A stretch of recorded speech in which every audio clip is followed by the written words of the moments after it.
Hello and welcome to another Overlord lore video, and today we are going to take a look at a little question, namely why weakness is, as the Overlord shows and Neia later formulates it, a sin.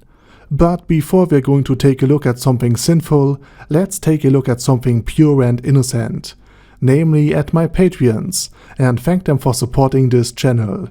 Furthermore, I say thanks to all users of the YouTube thanks function for making one-time donations. Also please check out my fantasy channel. This time we are going to take a look at Espers and other psychically gifted individuals.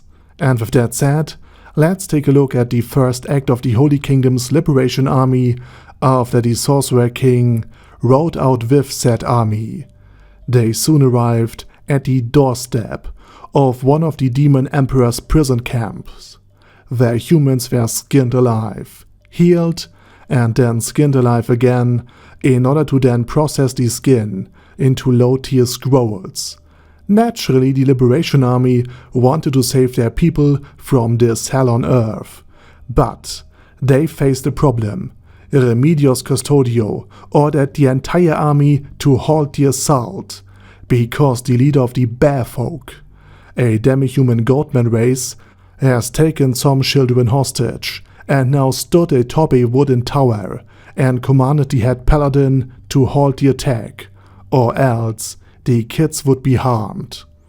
And so the entire army remained stalled and incapacitated, because the last thing Remedios wants to do was to allow the kid to be harmed.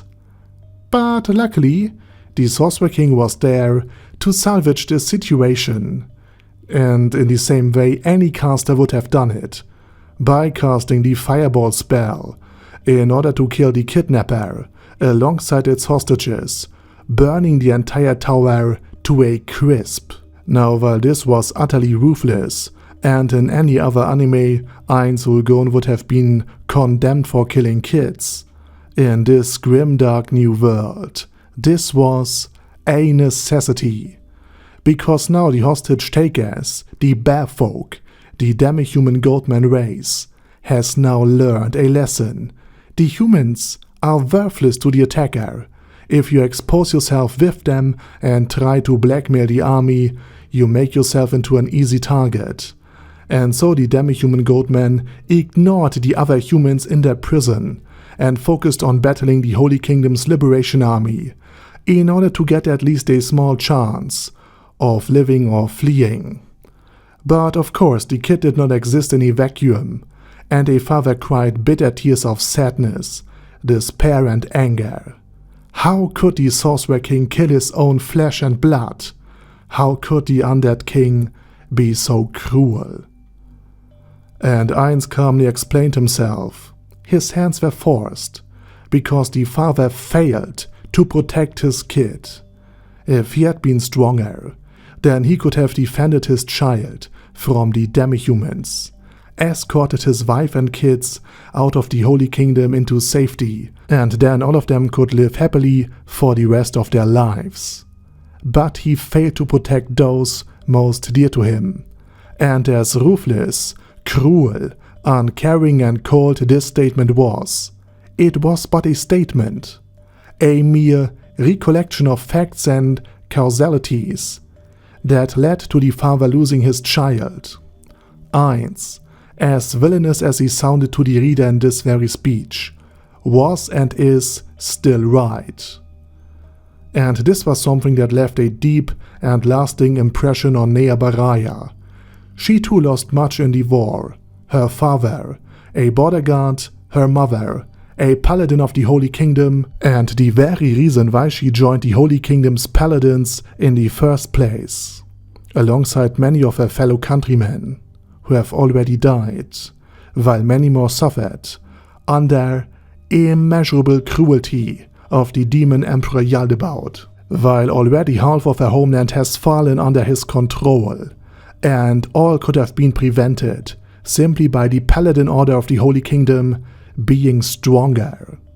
This was something radically different from Remedios' Kantian approach to justice, then no matter the circumstances, one should always do what is right, and sacrificing the life of an innocent child is thus always wrong, regardless of the circumstances.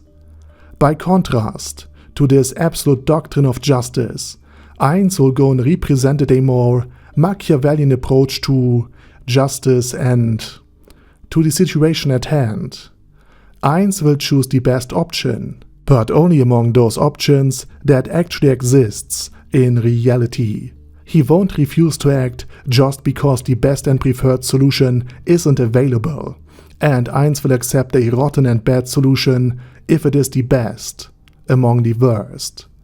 And he could act this way and actually make these decisions in the first place because he is strong.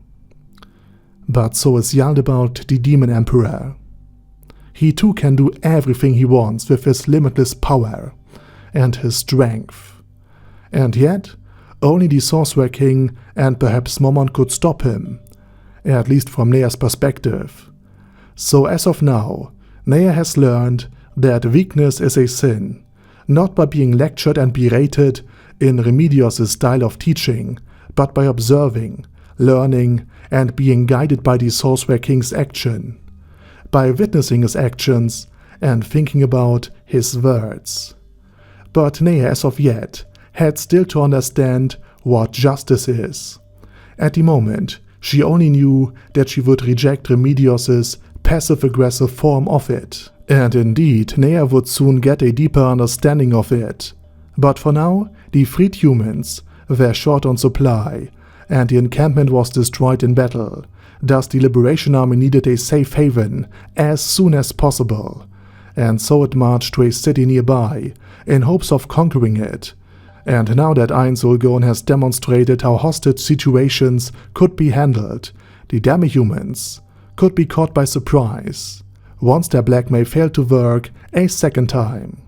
And with that said, I say thank you very much for watching, and special thanks to Dystopia the Second, Enigmatic Unicorn, Feral Shivan, Guy with That Head, Hector Marino, Hoss, Huster, Jacob G, Jana B, Jason, J. Morris, Chromius, Kyle R, Lee K. Long, Legendarius, Lelouch Britannia with a Mustache, Lexus Fox, Lord Nishikian Rai, Lord Touch Me, Loverazor, Mervek, Mr. Shoes, Mr. Tweaker, Michael R, Michael Y, Nope, oh hell no, Normal Toad, O'Kill, Overlord General Gasper, Paddy Pantom,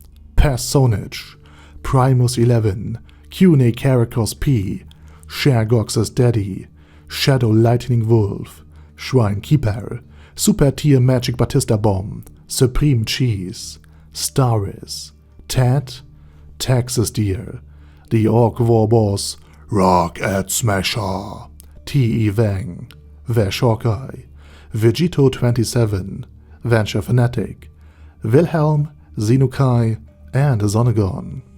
Thanks guys. Anyway, have a nice day, and I hope to see you all again soon under my next video.